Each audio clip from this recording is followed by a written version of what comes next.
Nada acontece sem os alicerces da causalidade, concluiu.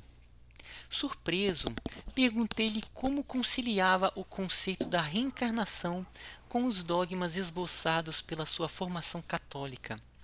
Gentil e educado, esclareceu-me.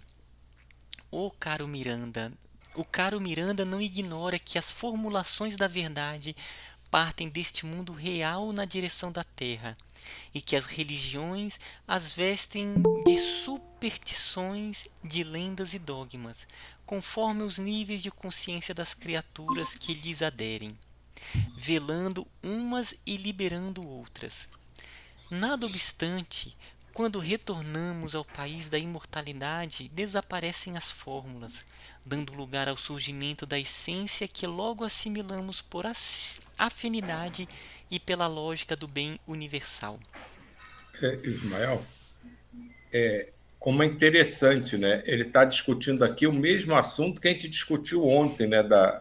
Das religiões, né?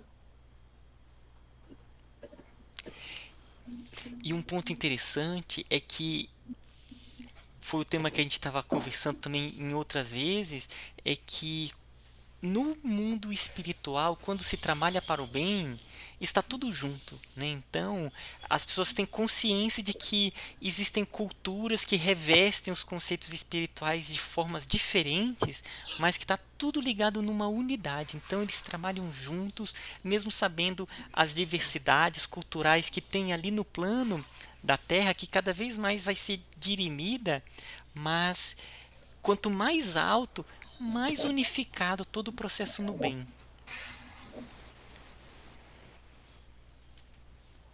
Cada vez mais, né, se compreende, né, que o objetivo é o outro, né? Nunca o eu.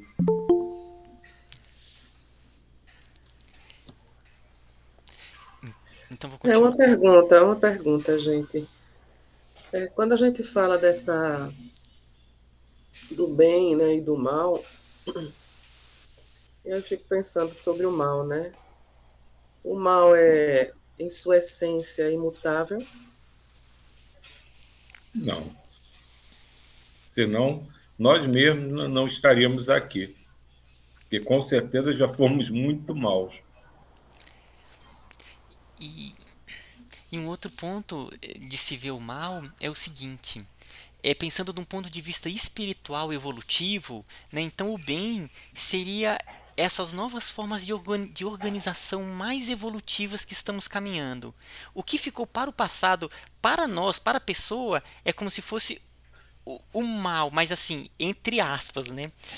Porque ficou como um caminho evolutivo e o bem seria nesse processo desses passos à frente, desse caminho evolutivo que nós temos ainda a seguir. E podemos pensar isso como humanidade também, porque a humanidade aqui nós estamos em um nível escolar, né? Um nível evolutivo geral.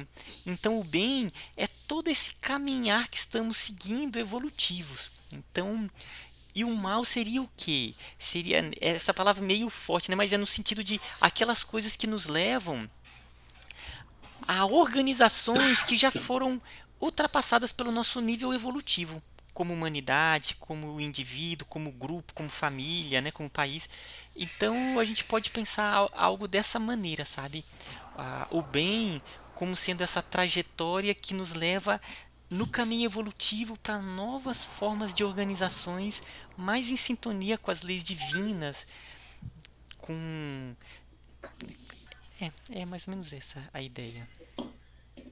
E uma coisa, André, que você tem que ter em mente, assim, que o conceito em si do bem e do mal, ele foi criado pelas religiões para se auto protegerem. O que está comigo é bom, o que não está comigo é mal. Então, esse Uhum. conceito, na verdade, ele não é nessa forma como a gente aprende, né, de uma coisa boa e uma coisa ruim.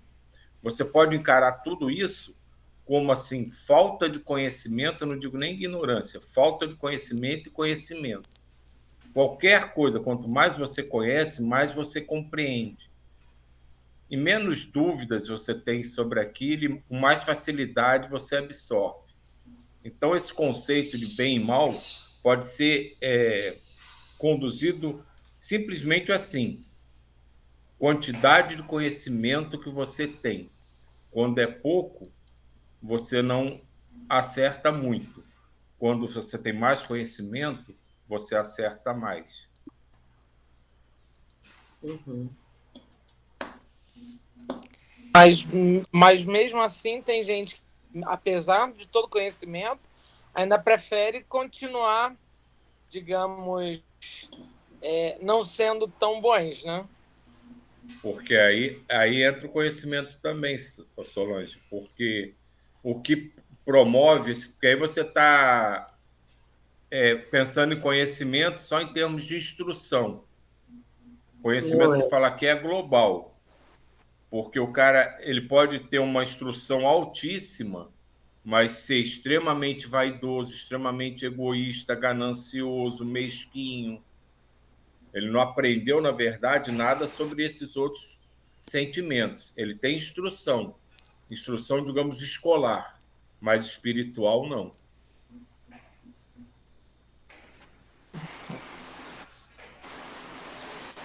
Como se fosse o desenvolvimento desses dois aspectos, né?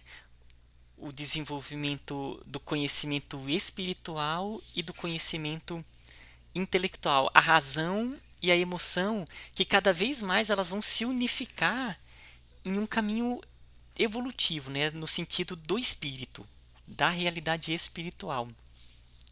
Então existem algumas pessoas que elas desenvolvem mais o aspecto da intelectualidade, mas não o aspecto do, do bem ali, do coração, da emoção. E nessa caminhada são os dois juntos, né, os dois caminhos juntos. Eu vejo as práticas também, né? A gente às vezes vê pessoas tão sem escolarização, mas de um coração tão puro, de uma bondade tão plena, né? Que poderiam ser referências tranquilamente para a gente, para qualquer pessoa que busque o desenvolvimento espiritual. Então, eu vejo que também tem isso, né? Quando o Silvio fala do conhecimento, eu entendo que também não é o acesso à informação, né? Tem as emoções e tem a prática mesmo, a prática do bem, né? Andréia. Então vou continuar. Sorrimos agradavelmente e prolongamos a edificante conversação até 2 horas antes de iniciarmos o novo empreendimento. Yvon e nós outro deveríamos participar da experiência iluminativa como um estágio de aprimoramento espiritual na região sofrida, acompanhados por Oscar, que se encontrava estagiando em nossa comunidade para o mesmo empreendimento.